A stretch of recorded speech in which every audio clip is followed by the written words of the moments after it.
Hello friends, welcome to my YouTube channel M study point. आज हम देखेंगे धातु और अधातु क्लास से 10th का चैप्टर है थर्ड, धातु और अधातु, मेटल एंड नॉन मेटल। हम देखेंगे धातु क्या होता है, अधातु क्या होता है, उनमें विभेद कैसे करते हैं। ठीक है, तो पहला देखो धातु मेटल, ऐसे तत्व जिनमें चमक होती हो। क्या जिसमें चमक होती हो वह क्या एक धातु है जो तार तथा पतली चादरों के रूप में परिवर्तित किए जा सकें तथा ऊष्मा के चालक होते हों। क्या एक तो पतली चादरों के रूप में परिवर्तित कर सकते हैं और ऊष्मा के क्या होते हैं, चालक होते हैं, धातु कहलाते हैं। जैसे आयरन, कॉपर, सोना और चांदी। ठीक है, तीन चीज़ें चमक होती हो, पतली चादरों के रूप में परिवर्तित किए जा सकते हैं और ऊष्मा के क्या होते हैं, चालक होते हैं, वो क्या धातु कहलाते हैं। ठीक है, आगे देखो धातुओं के भौतिक गुणधर्म।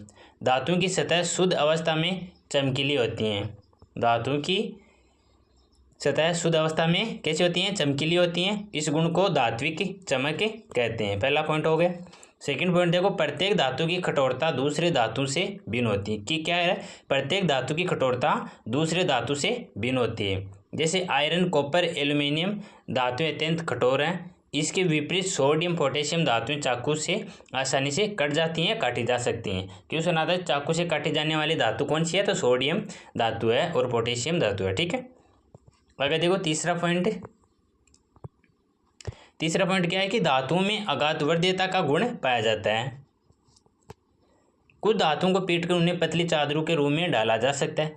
सोना, चांदी सबसे अधिक अगाध वर्धनीय धातुएं हैं। क्यों सनाता सबसे अधिक अगाध वर्धनीय धातु कौन सी है, तो सोना और चांदी सबसे अधिक अगाध वर्धनीय धातु होती हैं। चौथा पॉइंट देखो,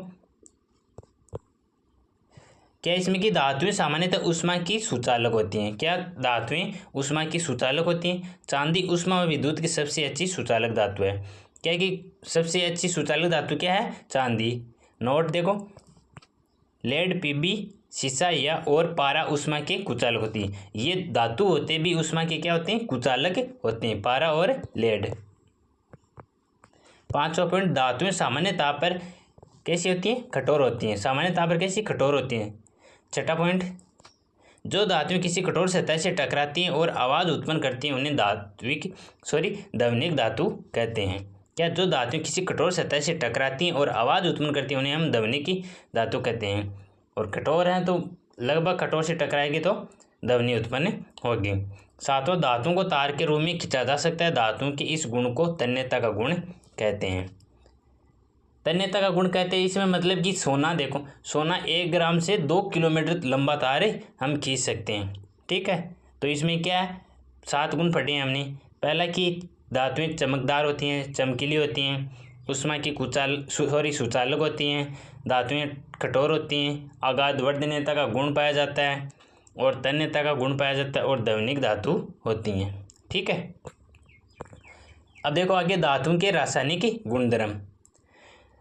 पहले हमने पढ़े क्या, भौतिक गुणधर्म, अब है रासायनिक गुणधर्म। धातुओं द्वारा क्षारीय ऑक्साइड का निर्माण होता है जिससे कुछ क्षार बनाती हैं। ठीक है, क्षारीय ऑक्साइड होती हैं धातुएं धनात्मक आवेश की प्रकृति की होती हैं।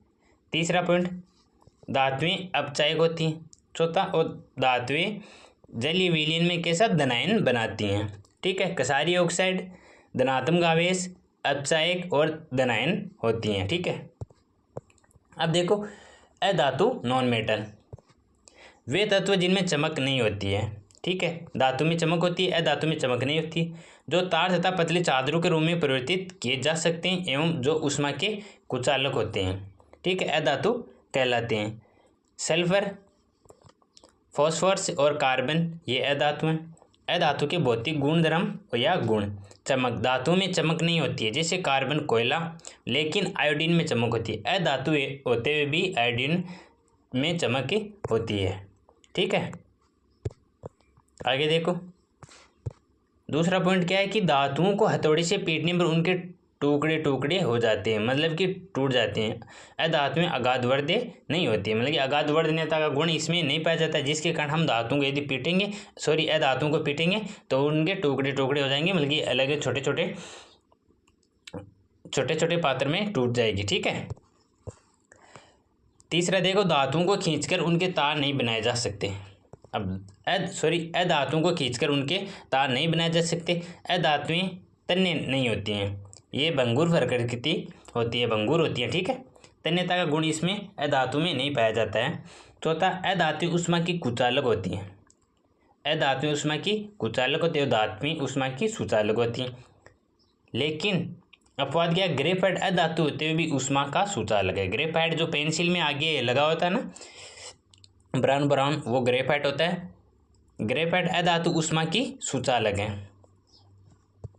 क्वेश्चन बनता है कि अधातु होते हुए भी उष्मा की सुचालक क्या है, ग्रेफाइट। पांचवा पॉइंट देखो, अधातु की गलनांक व क्वथनांक अपेक्षाकृत कम होते हैं और धातुओं की गलनांक क्वथनांक उच्च होते हैं, ठीक है। केवल कार्बन ग्रेफाइट के रूप में का उच्च गलनांक है।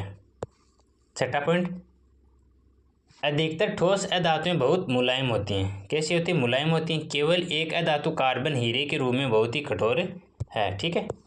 और सातवां पॉइंट, अधातुएं कमरे के ताप पर ठोस, द्रव, गैस तीनों अवस्था में हो सकती हैं, पाई जाती हैं, लेकिन ब्रोमीन द्रव अवस्था में पाई जाती है। अधातु होते हुए भी ब्रोमीन द्रव अवस्था में पाई जाती है। क्वेश्चन आता है कि कमरे के ताप पर द्रव अवस्था में पाई जाने वाली अधातु क्या है, ब्रोमीन है। और धातु पारा। अधातु के रासायनिक गुणधर्म, अधातुएं अम्लीय एवं उदासीन ऑक्साइड होती हैं, ठीक है। अधातुएं कैसी होती हैं, उदासीन और अम्लीय ऑक्साइड बनाती हैं।